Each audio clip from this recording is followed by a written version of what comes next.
Permezz ta' proġett ta' riabilitazzjoni ta' 10 miljun euro, il-pumping station ta' drenaġġ fil-Gżira se tinbdel f'post li jista' jitgawda miċ-ċittadini. Fil-fatt, il-binja neogotika li għandha 120 sena u li jiskedata fl-ola grad se sservi bħala binja ċivika amministrata mill-Kunsill Lokali. Dan barra li l-ġnien tal-madwar se jinfetaħ għal pubbliku.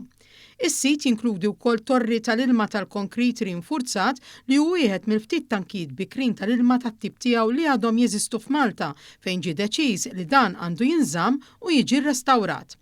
Dan tħabbar waqt konferenza tal-aħbarijiet mill-Ministru għall-Ambjent Mirjam Dalli u l-Ministru għall-Intern Byron Camilleri fil-waqt li ġew ippreżentati l-pjanijiet u l-viżwali tal-proġett. Proġett li minn xi ħaġa li n-nies ma jgawdux minnha minn pumping station antika li kienet ta' drenaġġ li jista' jiġi ġnien pubbliku li jitgawda sew hekkux mir-residenti tal-Gżira u anke dawk kollha li jkunu fl-inħawi. U allura sodisfatti li permezz ta' Komunità Malta din ninvestu ħafna fi proġetti bħal dawn. Postijiet pubbliċi, postijiet fejn jitgawdew min-nies, proġetti soċjali, proġetti sportivi. Kollha kemm huma għandhom għan wieħed li jgawdu l-Maltin Rawċin li konna Malta għawdex isbaħ.